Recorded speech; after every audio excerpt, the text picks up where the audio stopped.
Here, and it's time again for tea and tutus. Be sure to hit those like and subscribe buttons. It's kind of mostly disappeared on camera, but I am wearing the little black number again because I still need to get more tutus going eventually. Maybe I'll start a wish list thing for that on Instagram. And the lovely tea this week, I have the of the peppermint variety again because, you know, it's still very tasty, and I still have my tea selection from Christmas. Apologies for lack of content again on Instagram. I was supposed to have a photo shoot today, but it needed to be rescheduled for next week. So next Thursday I will have all the goodies and hopefully some progress photos from what I'm about to show next.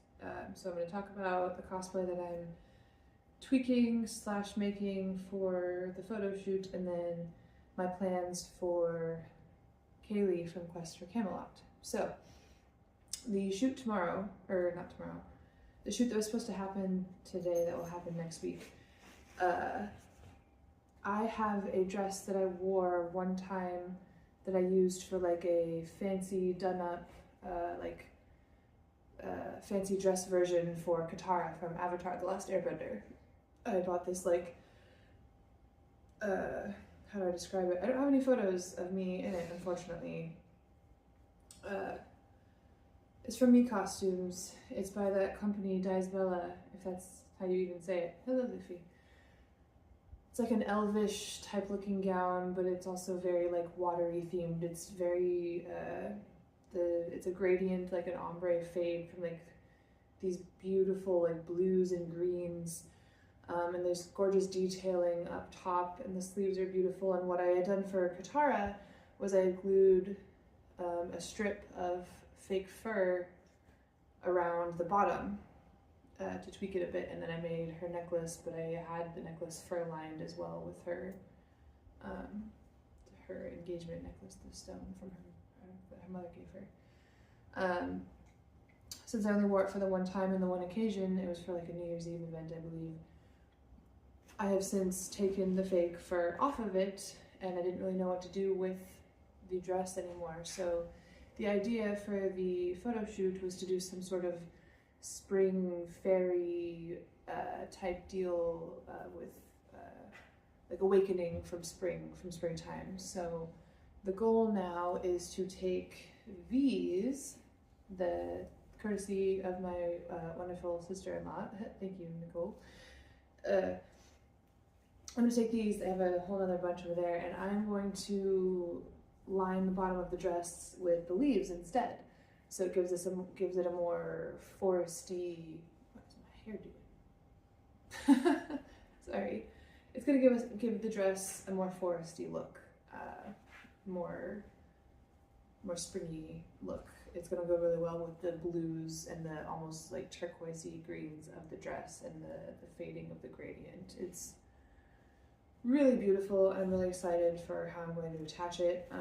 I still don't know yet how exactly I'm going to put these on. I know that normally I would be using hot glue, but I'm trying to slightly stray away from that.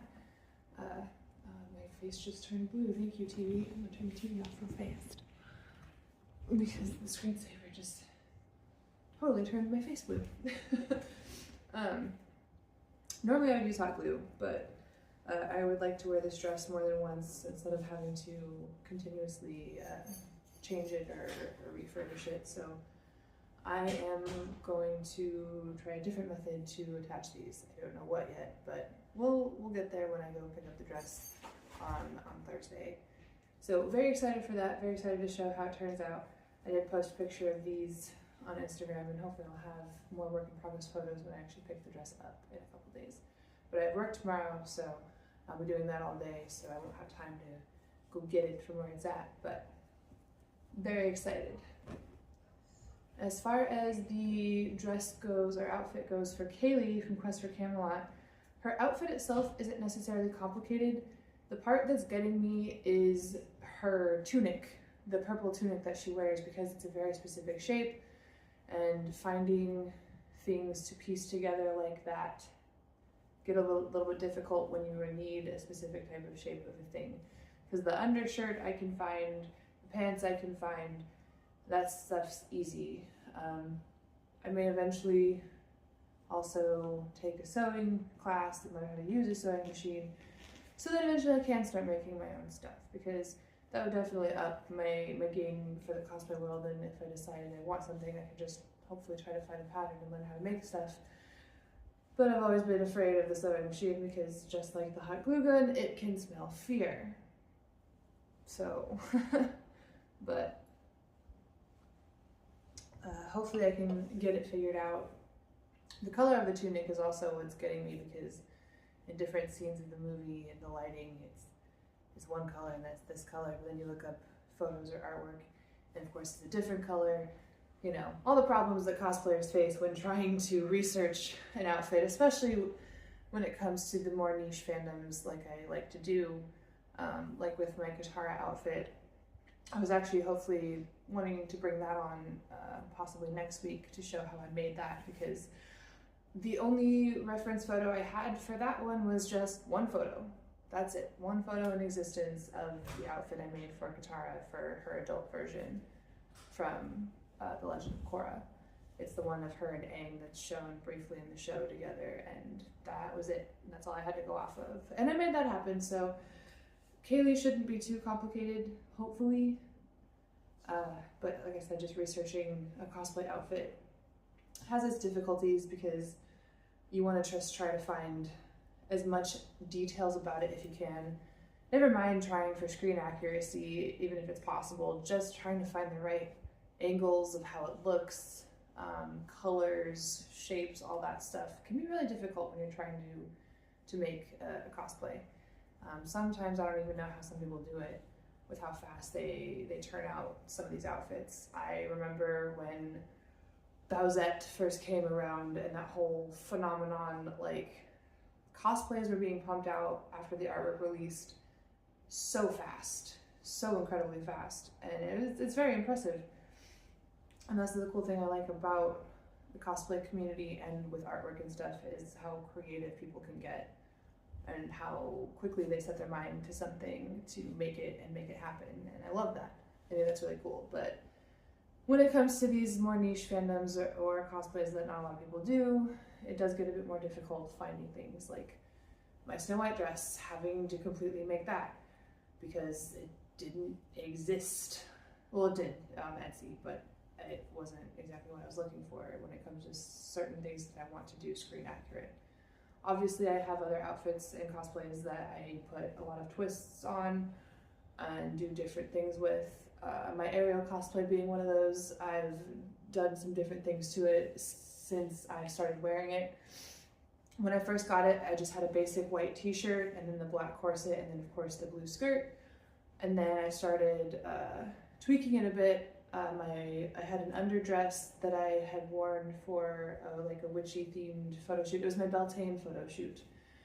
And the sleeves on it do this really cool like twisty, twirly downward thing. They're really long sleeves and it's a really cool like white underdress, like chemise type deal for like Renaissance outfits. And I started wearing that with the Ariel outfit with the corset and skirt and bustling the skirt up front.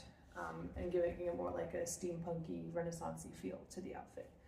So there's definitely outfits and cosplays that I tweak and do different versions of, and then of course there's ones that I want to strive for screen accuracy, so I definitely bounce between the two. And I will never knock anybody for preferring one or the other. If you want to do screen accuracy, awesome. If you don't, cool. Just don't knock anybody for how they want to cosplay, because that's the beauty of cosplay, is it's costume play. We're playing around. We're having fun. But that is the plans for everything so far. I've got these to work on with the dress. I've got the photo shoot coming up. I will hopefully start working on Kaylee eventually soon. It's still only February, well, end of February now, but hopefully I can get that done. I have the wig wish listed already. I need to find the actual company for it though. I'm doing my best to start to stray away from Amazon and buying things and finding the company directly and doing that. I'm doing my best. It's very difficult when you've relied on it for so long, but I'm making the efforts to make my switches. I don't have Prime or anything anymore, so that's good, thankfully. But I have plans, and hopefully I can execute said plans. Yeah, so that is it for this week. Next week, like I said, I will try to bring on my Katara cosplay. Yes, Katara. Yes, that's her name. Not for Katara. And show you how I made that guy just using one photo. So that is that for this week. Tune in next time, and please spread the word around. I'm only 6 subscribers shy of 50, which means we can start doing these live and everybody can join in, which would be really fun to have an actual audience. Thanks for watching, and I'll see you guys soon. Bye. And the remote still doesn't work. Bye, everyone.